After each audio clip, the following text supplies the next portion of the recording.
সর্দার ভাই, প্রথম সত্য হলো যাহা কিছু লুণ্ঠন করে আনো না কেন সেই লুণ্ঠনের ফল আমাকে দিতে পারবে না। আর দ্বিতীয় হলো যদি 30 দিনে মাস হয় 29 দিন আমি তোমাদের অধীন, তোমরা যা বলবে আমি তাই করব, কিন্তু ওই মাসের শেষ দিন ওই একদিন তোমরা আমার অধীন থাকতে হবে। মাসের 29-30 দিনে যদি মাস হয় 29 দিন আমি তোমাদের অধীন, তোমরা যাই বলো আমি তাই করব, কিন্তু মাসের শেষ দিন তোমরা আমার অধীন, আমি যা বলি তোমাদের তাই করতে হবে। ও সাধু, এই আমাদেরকে দিয়ে একদিন কি করবে? বলছে না না, ভয় পেও না, আমি সাধু মানুষ, কি আর করব, ওই একটু ঢোল জুরি কাঁসা নিয়ে একটু কৃষ্ণ নাম কীর্তন করবো, এছাড়া বেশি কিছু না। হে রাজি রাজি রাজি কে স্মরণ করে বললেন, হে গুরুদেব, মনে আছে ভাবো আমি ডাকাতি করতে যাব। কেন? যদি তোমার কৃপায় আর এই ভগবত নামের কৃপায় আমি এই ডাকাতগুলোকে তোমার পথে আনতে পারি। সাধু তো সাধুর মতো চিন্তা করেন, সাধু সাধুর মতো চিন্তা করেন, তার ভাবও ভগবত ভক্তিপূর্ণ ভাব। হ্যাঁ, আমি ডাকাতি করতে যাব। ডাকাতদের সঙ্গে গিয়ে আজকে সাধু ডাকাতি করলেন। এত এত ধন লুট করেছেন মাগো,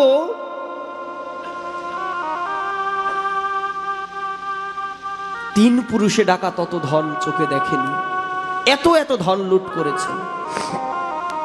বলছে সাধু যার সহায় তার সহায় ভগবান।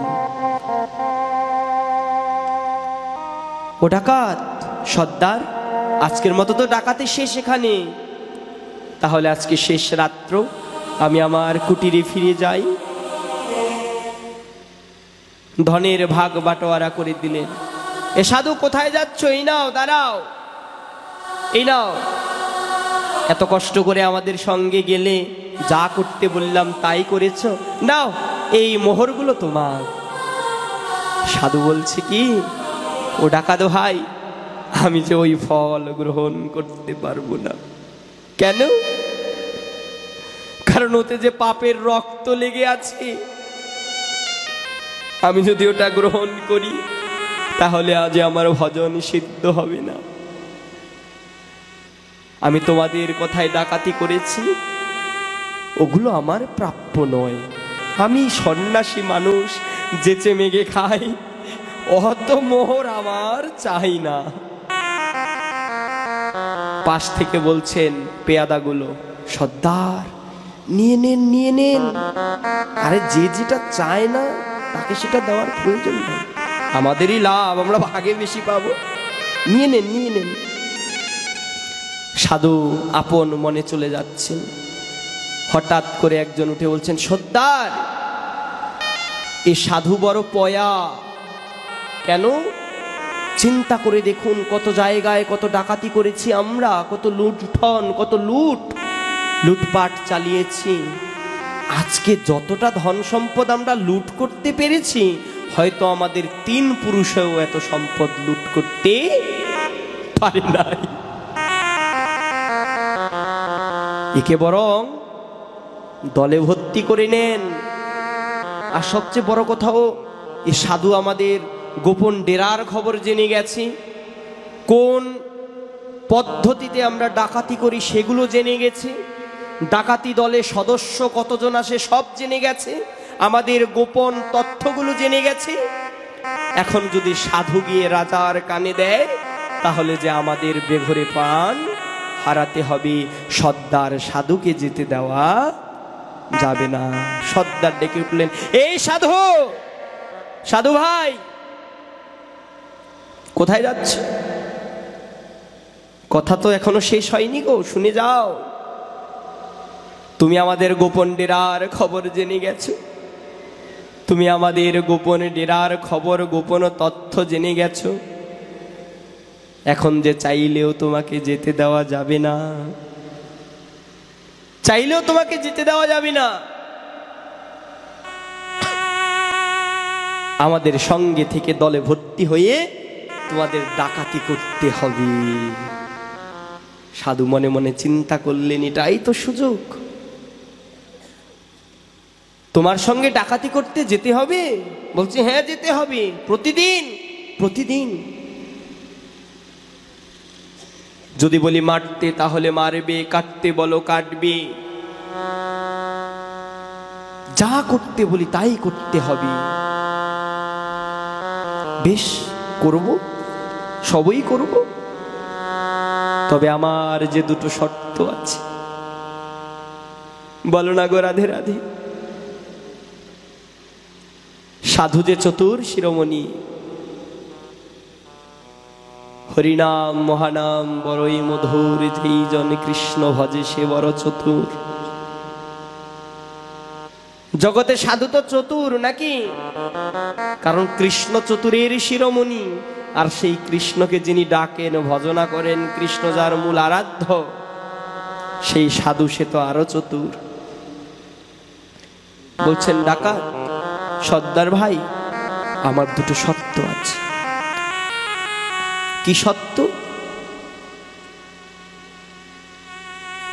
আমি তোমাদের সঙ্গে ডাকাতি করতে যাব বটে, মারতে বলো মারবো, কাটতে বলো কাটবো, ছিটতে বলো চিরবো, যা লুটপাট লুণ্ঠন করতে বলো করব, কিন্তু আমার দুটি শর্ত যদি মানো তবে। কি শর্ত? ওই বাড়ি বাড়ি অসহায় মানুষগুলোর গৃহ থেকে ধন সম্পদ লুট করি, যেই সকল অর্থ করি, টাকা পয়সা স্বর্ণ অলংকার আদি বিষয় প্রতিপত্তি আনবি, প্রতিজ্ঞা করো ওর কোনো ভাগ আমাকে দিতে পারবি না, আমাকে কোনো ফলের ভাগ দিতে পারবি না। বলো রাজি? ডাকাত বলছেন বিনা বিনা চাউনিতে হ্যাঁ অমৃত তুল্য। এটা তো ভালো, তুমি মানে কথা বলে না, বিনা অর্থে কর্মচারী, মানে অর্থ দেওয়া লাগবে না, কিন্তু আমি আমার কর্ম তাকে আমার সাধ্য হ্যাঁ মিটেই নিতে পারবো। ভালো তো, হ্যাঁ রাজি রাজি। দ্বিতীয় শর্ত কি? আরে তুমি যে শর্তই বলো সব শর্তে রাজি। আরে শোনো তো, জয় রাধে মাগো। এ মা, আজকে সাধু বললে বুঝলে, সাধু দ্বিতীয় শর্ত দিচ্ছে। ও ডাকাত সর্দার ভাই, প্রথম শর্ত হলো যাহা কিছু লুণ্ঠন করে আনো না কেন সেই লুণ্ঠনের ফল আমাকে দিতে পারবি না। আর দ্বিতীয় হলো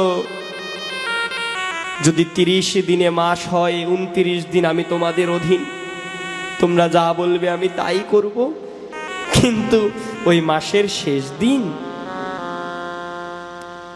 ওই একদিন তোমরা আমার অধীন থাকতে হবে।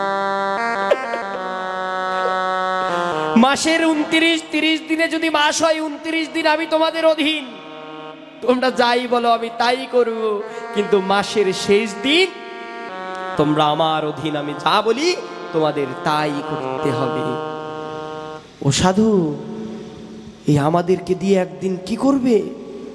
বলছে না না, ভয় পেও না, আমি সাধু মানুষ, কি আর করব, ওই একটু ঢোল জুরি কাঁসা নিয়ে একটু কৃষ্ণ নাম কীর্তন করবো, এছাড়া বেশি কিছু না। হ্যাঁ রাজি রাজি রাজি। তোমার দ্বিতীয় শর্তেও রাজি। বেশ, আজকে ডাকাতি শুরু হয়ে গেল। প্রথম দিন মাসের, দিন যায় রাত্রি যায়, সপ্তাহ যায়, সপ্তাহ গিয়ে মাস। এতদিন সাধু ছিল ডাকাতদের অধীন, আজকে মাসের শেষ দিন, আজকে ডাকাত ডাকাতি করে এসে সাধুকে নিয়ে ওই শেষ রজনীতে সেই গোপন ডেরা গুহার সামনে বসে ধন বাগ বাটোয়ারা করে দিলেন। সাধু বলছেন, ও সর্দার ভাইরা, মনে আছে তো আজকে মাসের 29তম দিন চলে যাচ্ছে, কালকে 30তম দিন। এতদিন তো আমি তোমাদের অধীন ছিলাম। কে কার অধীন ছিল? সাধু ডাকাতদের অধীন ছিল। আর আজকে ডাকাতরা সাধুর অধীন হবে।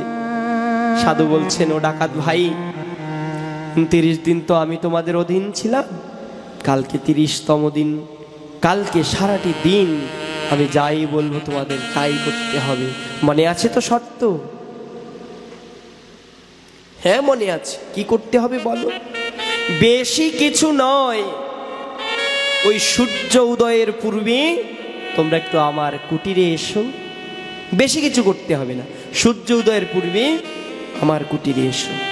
বলছে, বাবা সূর্য উদয়ের পূর্বে? বলছে, হ্যাঁ গো। বলছে, কেন? আরে ওটাই তো ভজনের, হ্যাঁ ওটাই তো ভজনের মুখ্য সময় গো। দিন গেল মিছে কাজে, রাত্রি গেল নিদ্রে, না ভজিন রাধা কৃষ্ণ চরণার বৃন্দে। ওই কৃষ্ণ ভজিবার করে সংসারেতে আইল, মিছে মায়ায় বদ্ধ হইয়ে বৃক্ষ সম হইল। ফল রূপে পুত্র কন্যা ডাল ভাঙ্গি পরে, কাল রূপে পৃথিবীতে দুঃখ বাসা করে। দিন তো কর্মে কর্মে চলে যায়, কাজে কাজে চলে যায়, রাত্রি চলে যায় নিদ্রাগত হয়ে। दिन रात में निंदिया दिन में काम, कब भजोगे तो सीताराम। दिन चले जाए আপন কর্মে, রাত্রি চলে যায় নিদ্রায়, কৃষ্ণ ভজনের কোনো সময় নাই। কিন্তু আমাদের প্রতিটি জীবনে, দৈনন্দিন জীবনে কৃষ্ণ ভজন অবশ্যই অবশ্যম্ভাবী বাধ্যতামূলক করতে হবে। ব্রহ্ম মুহূর্তে উঠতে হবে, ওটা হচ্ছে ভজনের মোক্ষম সময়। বিজ্ঞান বলে কি, রাত্রি 11:30 থেকে রাত্রি 2:30 পর্যন্ত এই সময়টা হচ্ছে প্রকৃত ঘুমের সময়। এই সময়টার মধ্যে নিদ্রাগত হওয়া উচিত। পাখির সঙ্গে ঘুমাতে যাওয়া, পাখির সঙ্গে ঘুম থেকে ওঠা। বলছে, যারা ব্রহ্ম মুহূর্তে রাত্রি জাগরণ করে তাহাদের সহজে রোগ ব্যাধি হয় না। ব্রহ্ম মুহূর্তে ঘুম থেকে উঠে ভজনে রত হতে হয়। কেন? কারণ ওই সময়টা ভগবান ভজনের জন্য মুখ্য করেছেন। জন্ম জন্মের মুক্তির কথা জীবনে